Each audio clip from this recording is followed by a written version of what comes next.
Avengers Endgame delivers an epic conclusion for the MCU's founding fathers Tony Stark and Steve Rogers, and that spectacular ending is one that Marvel carefully constructed, laying an intricate trail of clues over the past 22 movies. Yippee-ki-yay movie lovers, I'm Jan, and today I'm excited to reveal all the foreshadowing and hidden symbolism in the MCU that cleverly predicted Iron Man's ultimate destiny. Plus, I'll be breaking down every amazing detail you might have missed in the Endgame finale and explaining what it means for the future of the MCU. To celebrate the film's release, I'm kicking off a special Marvel giveaway. Subscribe and leave a comment about the movie for a chance to win. Obviously, we're in the Endgame now for spoilers, so take care if you haven't seen the movie yet.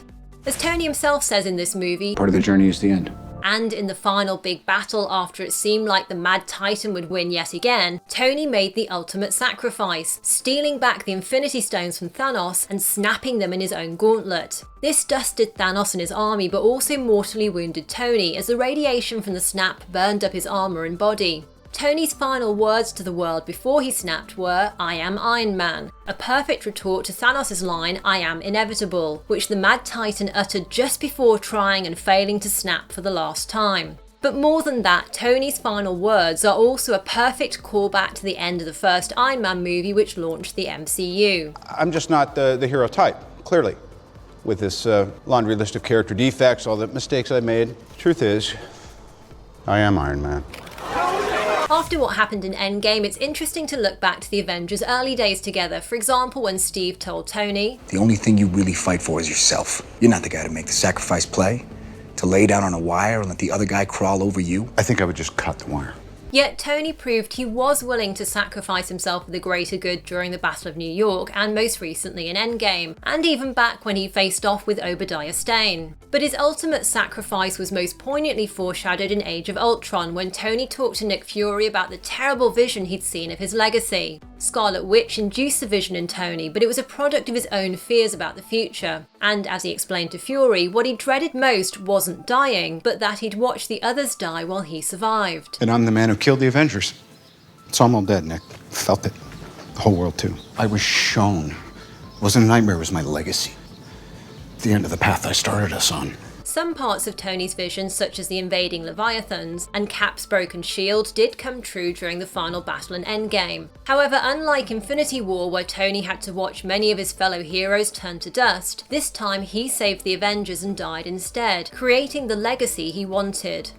Indeed, it's been clear since the very first Iron Man movie just how crucial the notion of legacy was to Tony, as even in those days the idea of leaving behind a legacy of death was something that weighed heavy on his mind. We're a weapons manufacturer. Bobby, I don't want a body count to be our only legacy. That's what we do. Back then, Tony tried rewriting his legacy by ending his company's manufacture of weapons, but that turned out to be small potatoes compared to what he had to do to change his legacy today. We can bust arms dealers all the livelong day, but that up there, that's the end game. Doctor Strange knew that Iron Man was the key to defeating Thanos. In Infinity War, Strange checked over 14 million scenarios and found only one where the Avengers triumphed over the Mad Titan. Went forward in time to view alternate futures, to see all the possible outcomes of the coming conflict. How many did you see? 14,605,000. How many did we win? One. Once Doctor Strange knew this, he did a complete 180 on his previous threat that he'd sacrifice Iron Man's life to save the Time Stone, and instead he willingly gave the stone to Thanos in order to stop him from killing Tony. Stop! Spare his life, and I will give you the stone. The Sorcerer Supreme knew Iron Man had to survive through Infinity War and actually told Tony there was no other way just before he faded to dust. Then in Endgame, when Thanos was on the verge of victory yet again after defeating each of the heroes one by one, Doctor Strange reminded Tony that he was the only person who could win the battle for them. He did this by turning to Tony and holding up a single finger, a reminder that Tony's sacrifice was the one and only way to beat Thanos.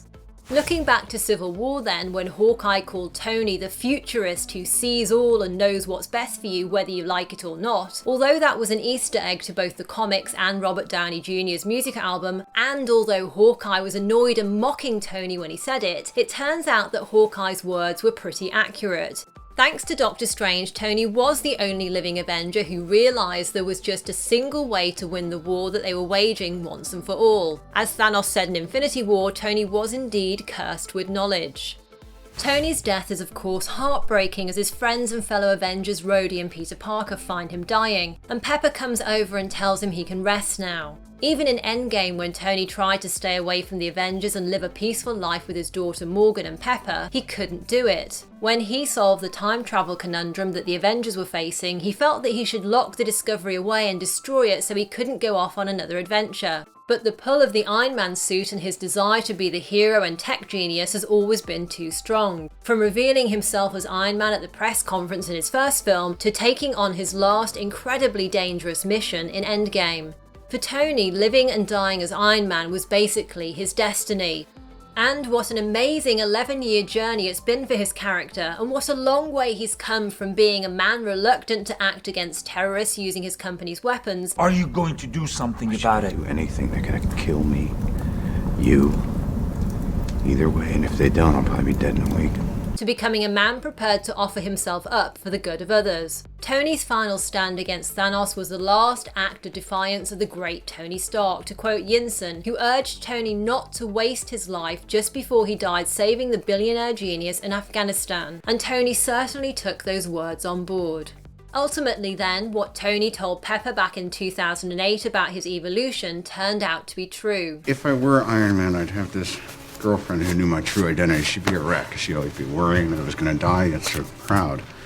The man I'd become, she'd be wildly conflicted. Fortunately, as we see during Tony's voiceover in Endgame, after his death, his legacy has been to restore the heroes and people who were snapped away, so he's brought a happy ending to many in the universe. And for us in the audience, we can also feel Tony's legacy during the memorial that Pepper holds for him. After she releases a wreath of flowers with the proof that Tony Stark has a heart arc reactor, the camera slowly pans over so many of the wonderful characters we've been introduced to in the MCU, from the very first film through to the penultimate movie. Then finally on to Nick Fury, the man who laid the groundwork to bring them all together in the MCU's very first post-credits scene in the Iron Man movie. What this scene really represents then is the legacy of marvelous superheroes that Iron Man has given to us, the fans. By the way, there's a lovely little cameo in this funeral scene by Harley Keener, the young boy who Tony met in Iron Man 3. It's actually the same actor, Ty Simpkins, and he's standing behind Wanda, Bucky and Sam. Although these scenes have brought many to tears, there's still another part to Tony's legacy, which is that his daughter Morgan looks like she's inherited his desire to put on the Iron Man suit. She not only picks up an Iron Man helmet from Tony's garage at the beginning of the movie, but just like her father when Happy asks Morgan what she'd like to eat, she asks for a cheeseburger, which is exactly what Tony demanded after he was brought back from Afghanistan. There are two things I want to do. I want an American cheeseburger. And the other, that's enough. Hogan, what on drive. Earth for? Cheeseburger first. In Tony's Bath message, he also says that Morgan will face the same forces of darkness and light that he battled during his life, and in a tender moment, he echoes his daughter's words to him from earlier in the movie, "I love you 3000. But there's one last tribute to the great Tony Stark which you might just have missed unless you stayed right until the very end of the credits. Rather than an actual post-credits scene, we just hear the sound of metal clanking over the Marvel Studios logo. It's a callback to the first Iron Man movie when Tony had to forge his own Iron Man suit while he was being held prisoner. And of course that cave scene was also referenced at the beginning of Endgame, when Tony and Nebula worked together to fix the ship's broken fuel cells in a similar way to how Tony and Yinsen collaborated to make the suit in Iron Man. For me, Endgame's little post-credits teaser symbolises not only that Iron Man was the cornerstone of the MCU, his birth and death bookending this chapter in the franchise's history, but also how Tony's spirit and determination lives on in the Marvelverse, and how the work he started still continues, with Marvel busily putting together a new era of movies, TV shows and stories for fans to enjoy. Steve Rogers also got a big send-off in Endgame, and I've broken down everything you need to know about the evolution of Captain America in the MCU, plus what Steve's ending with Peggy Carter really means in my next video. You can tap up right for the link to that video, or check the video description for the link as soon as it's ready. Now what do you think about Tony's ending in Endgame? Comment below and subscribe to enter my Marvel giveaway. Tap left for that Captain America video, or tap right for my full Marvel playlist. And if you enjoy deep dives like this about your favourite movies, hit the bell to get all my new videos. Thanks for watching and see you next time, yippee-ki-yay movie lovers!